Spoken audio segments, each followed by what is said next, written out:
جب ہم سے کوئی غلطی ہوتی ہے اور اس غلطی کا ہم خمیازہ بھگتتے ہیں، بجائے توبہ کرنے کے اس غلطی کو صحیح قرار دینے کی کوشش میں لگ جاتے ہیں۔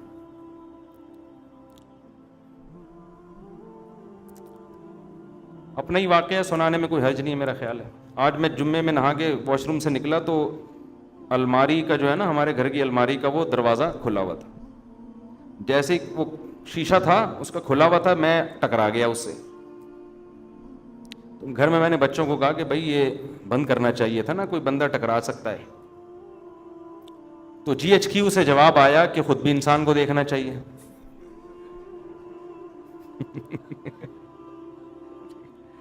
میں نے گھر میں بچوں سے کہا کہ بھئی دیکھو، بندہ واش روم سے نکلتا ہے، سامنے الماری ہے، اگر اس کا وہ شیشے کا ایک کھلا ہوگا تو کوئی بھی ٹکرا سکتا ہے نا۔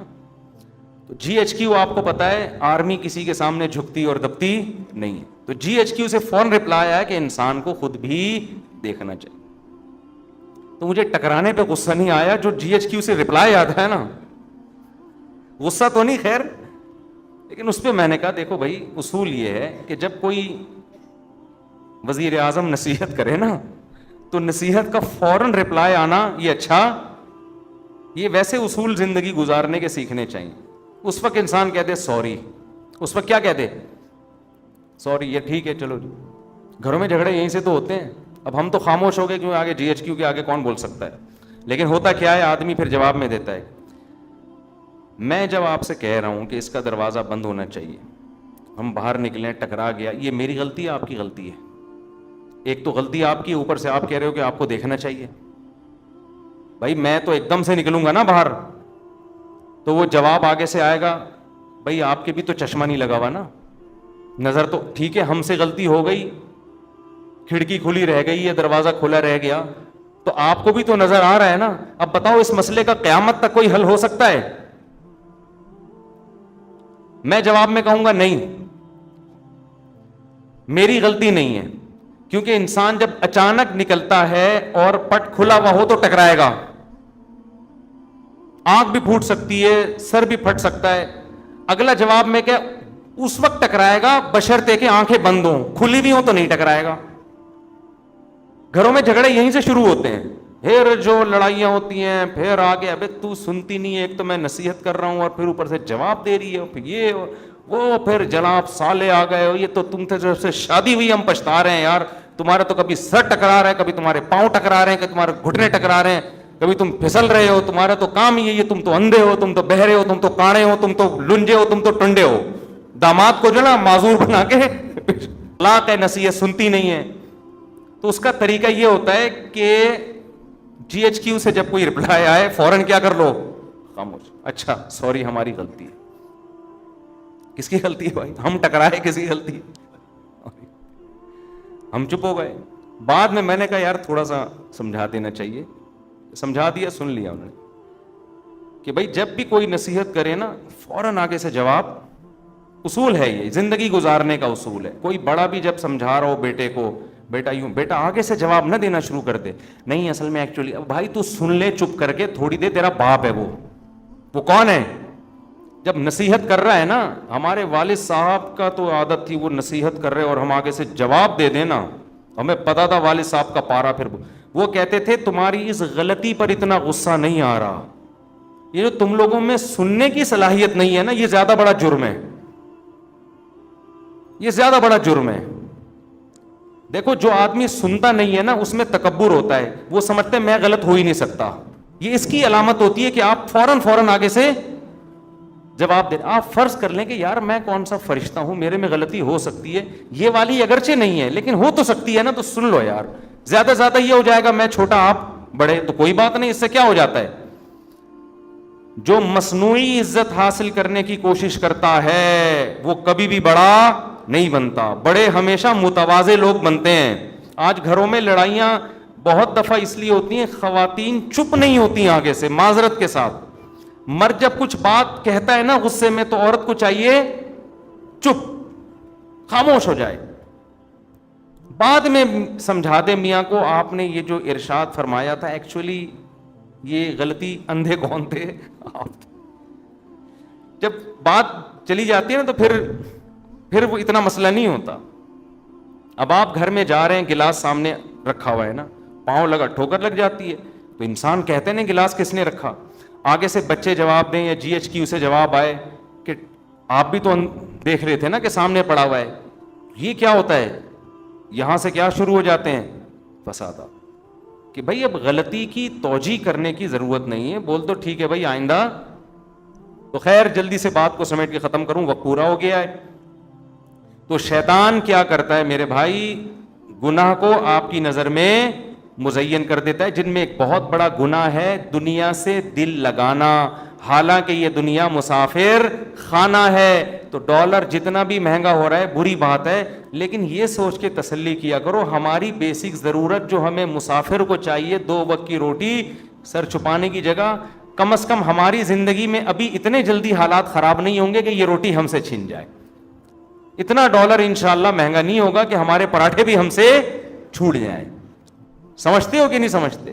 وہ انشاءاللہ نہیں چھوٹیں گے. ملک میں گندم پیدا ہو رہی ہے, انڈے الحمدللہ نہیں ملے ہماری مرغیوں کے, آ کے ہم سے خرید لینا. میں کہنے والا تھا ایسے ہی لے لینا, لیکن پھر کتنے لوگ آ جائیں گے. تو انڈے پراٹھے انشاءاللہ نہیں چھوٹیں گے. یہ سب چیزیں موٹی موٹی چلتی رہیں گی. ہاں گریویاں چھوٹ جائیں گی, تو گریوی تو مسافر خانے کو یار بیٹھنے کی سیٹ چاہیے, ٹائم پہ کھانا چاہیے. کھڑکی والی سیٹ مل جائے تو زیادہ اچھا ہے, یہی چاہیے ہمیں, تو کھڑکی والی سیٹ ملی ہوئی ہے. تو بس اتنا ہے, تو زیادہ ٹینشن مت لو. سمجھتے ہو؟ شرک پر میں کئی بار بیان کر چکا ہوں. دیکھو ہوتا یہ ہے کہ بعض لوگ ایسے فیملی سے تعلق رکھتے ہیں جن کے ہاں بدعتیں اور شرک ہوتی ہیں, وہ مجھے بار بار کہتے ہیں آپ شرک پر بیان کریں تاکہ ہم اپنی فیملی کو سنائیں. اب دیکھو یہ تو آپ کا مسئلہ ہے نا, باقی جتنے لوگ آ رہے ہیں سب کا مسئلہ تو شرک نہیں ہے نا, وہ توحید پرست لوگوں سے ہوتے ہیں, تو ان کا بھی رعایت کرنی پڑتی ہے نا.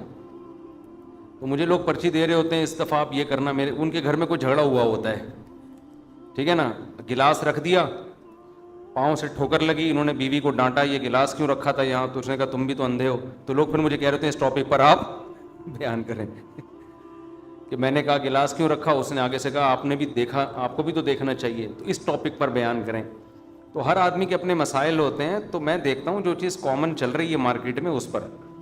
تو اللہ کا شکر ہے ہمارے یہاں جو زیادہ تر 99% لوگ آ رہے ہیں تو توحید پرستی ہیں, کوئی مزاروں پہ نہیں جاتا, کوئی بزرگوں سے دعائیں مانگنے کا قائل نہیں ہے. سمجھتے ہو نا؟ اس ٹائپ کے لوگ تو ہمارے پاس آ ہی نہیں رہے ہوتے, اور اب تو یوٹیوب پہ سن بھی نہیں رہے ہمیں ایسے لوگ. انہوں نے ہمیں اتنا وہ بدنام کر دیا ہے, یہ ایسے ہیں یہ ویسے ہیں, وہ سنتے ہی نہیں ہیں. تو پھر بھی میں کرتا ہوں کیونکہ ٹاپک بہت اہم ہے, توحید ہمارے ایمان کا حصہ ہے, تو جب موقع ملتا ہے کر دیتا ہوں بیان میں.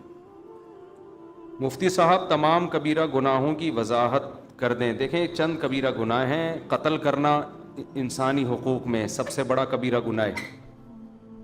نماز جان کر قضا کر دینا سب سے بڑا کبیرہ گناہ اسلام لانے کے بعد.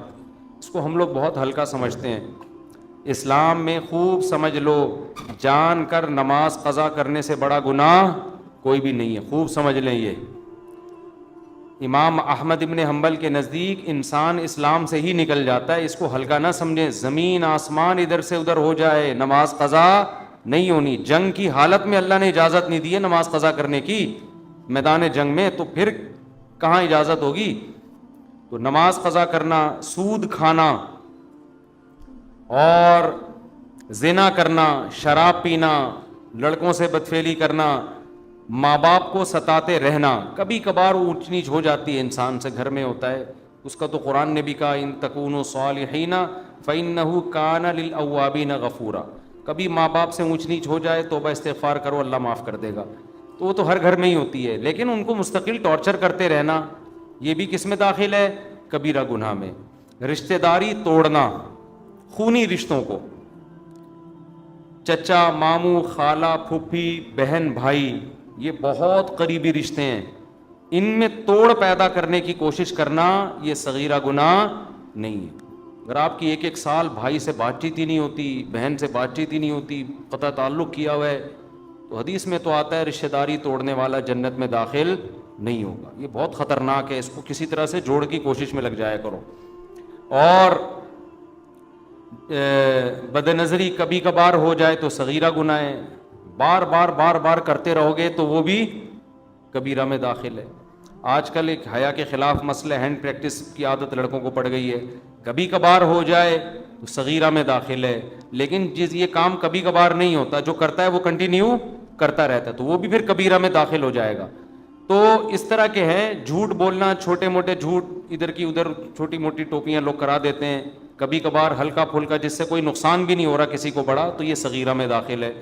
اور پوری آپ نے پگڑیاں لا کے پہنانا شروع کر دی, ٹھیک ہے نا, اس جھوٹ کی بیس پر لوگوں کی عزتیں اچھل رہی ہیں اور حق اور باطل میں خلط ملط ہو رہا ہے, تو یہ کس میں داخل ہوگا؟ کبیرہ گناہ میں. تو قرآن کہتا ہے ان تجتنبوا کبائر ما تنہون عنہ نکفر عنکم سیئاتکم, اگر تم کبیرہ گناہوں سے بچو گے ہم چھوٹی موٹی خطائیں معاف کر دیں گے. تو یہ سب کبائر میں سے داڑھی کاٹنا بھی کبیرہ گناہ میں داخل ہے, معذرت کے ساتھ, ٹھیک ہے نا, کیونکہ یہ بھی ایک دفعہ نہیں ہوتا, کنٹینیو لگا رہتا ہے جسم کے ساتھ. عورت اگر پردہ نہیں کرتی ہے, پردہ کبھی کبھار بے پردگی ہو جاتی ہے, صغیرہ میں داخل ہے. مستقل عادت ہے, کبھی پردہ ہی نہیں کرتی, جیسے عورتیں جو بے پردہ ہوتی ہیں وہ تو کبھی بھی نہیں کرتی, پھر وہ پھر کبیرہ میں داخل ہے.